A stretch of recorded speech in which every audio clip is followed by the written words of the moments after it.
Hi and welcome to the video. I'm here bright and early at Glasgow Airport this morning, where I'll be flying with EasyJet over to Belfast City. Now, it's been a while since I've flown into Belfast City, so I'm looking forward to trying out that route with EasyJet, and I'm also looking forward to trying out the Lomond Lounge here at Glasgow Airport for the first time this morning. So I hope you enjoy the video. Thanks so much for watching. Let's go. This trip over to Belfast was to attend a meetup for my good mate and fellow YouTuber Matt Jones of Matt's Planets for some of his Patreon subscribers. I'd recommend checking out his channel if you've not already done so. It was still fairly early when I arrived at the airport, and although the neighbouring BA desks were bustling, the EasyJet check-in desks were surprisingly quiet. I already had my boarding passes downloaded, and as I had no luggage to check in, it was straight upstairs to security for me this morning. Security was quick, and after the customary forced trip through duty-free, I was soon on my way up to the Lomond Lounge. Despite the fact that it had opened in September of 2019, this was my first ever visit to the Lomond Lounge, due largely to me mostly travelling with BA and having access to their lounge at Glasgow. You can access the lounge in a number of ways: by flying in business class with one of the airlines who use the lounge, such as KLM, by accessing through a lounge card such as Priority Pass, although note that you do need to pre-book this lounge and there is an additional fee, or, as I did, by booking via the Glasgow Airport website and paying the princely sum of £42. The website claims you can book the lounge for as little as £35, but I've been unable to find any dates with this price, despite looking at various dates over the next 6 months. In fact, it appears that the price has since increased to £45 per person. For your money, you will get a maximum of 3 hours in the lounge, a hot buffet, and 4 alcoholic drinks.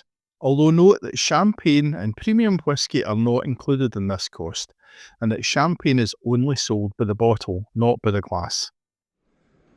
My initial impressions of the lounge were very positive. It's a nicely appointed and stylish lounge with very friendly staff and a good mix of soft seating and tables throughout. The focal point is the large bar in the centre of the lounge, and it's worth noting that none of the drinks, even soft drinks, are self-service in this lounge. Next to this, you'll find a hot buffet station, which, given the time of the day, was set up with a selection of hot breakfast items. There was also a smaller selection of cold items beside this, with some fruit juices and a couple of choices of cereal. You'll also find a couple of self-serve hot drink machines at opposite ends of the lounge, and there was a small selection of fresh fruit and muffins available here as well. I helped myself to some breakfast and sat down at one of the seats at the window, which provides impressive views out over the apron to the runway beyond. I can happily pass a couple of hours watching the planes come and go, so I was really delighted with the views here. Well, it's a nice lounge to spend a couple of hours in. I think it's wildly overpriced, unless you're in a position to make full use of your 4 alcoholic drinks, which at this time of day I certainly wasn't. Unless you have it as part of your ticket or via Priority Pass, I'd seriously think about whether or not you're going to get your money's worth, or if you'd be better just eating and drinking at one of the other restaurants in the airport instead. Still, I was glad I'd at least tried it out. I decided to head down to the gate early in the hopes of catching my arriving inbound aircraft, and I'm happy to report the mission was a success and I was able to get some great views of today's aircraft. Before too long, speedy boarding was announced, and it was a short walk outside to the steps of the waiting aircraft, this 4-year-old Airbus A320.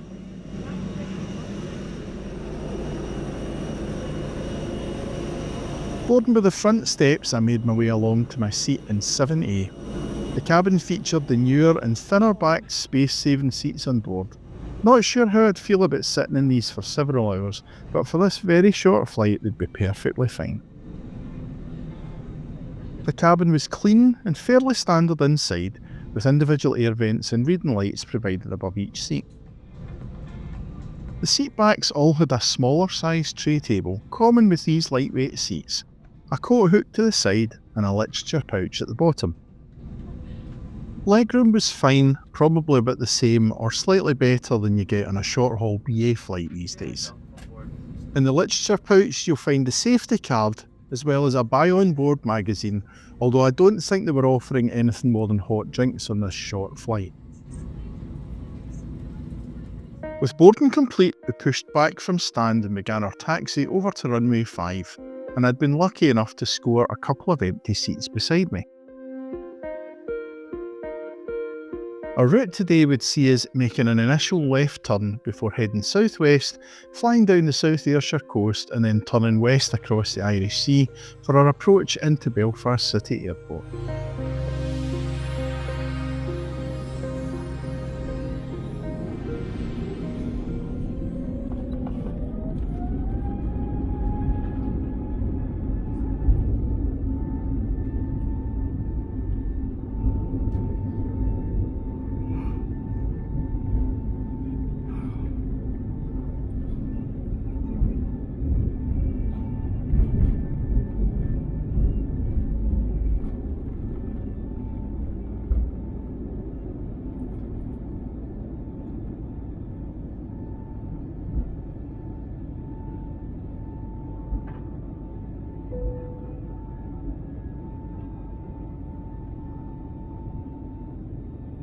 If you're enjoying the video, please remember to hit that like button, subscribe to the channel and leave me a comment.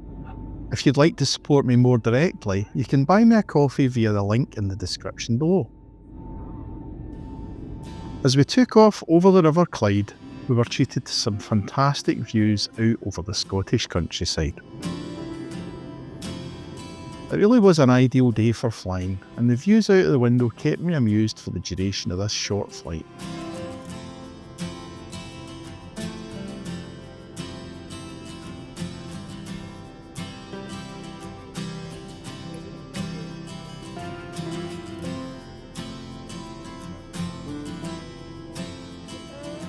As we crossed the Irish Sea, we could see the shadows of the clouds on the surface of the water below, and it's views like this which I absolutely love about flying.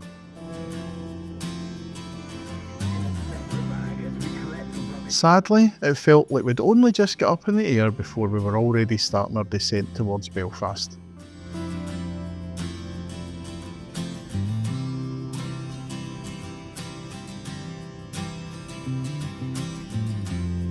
As we made our final approach towards runway 4 at Belfast City Airport, we were treated to some great views out over the city, the River Lagan and of course the iconic yellow Harland and Wolff cranes, Samson and Goliath.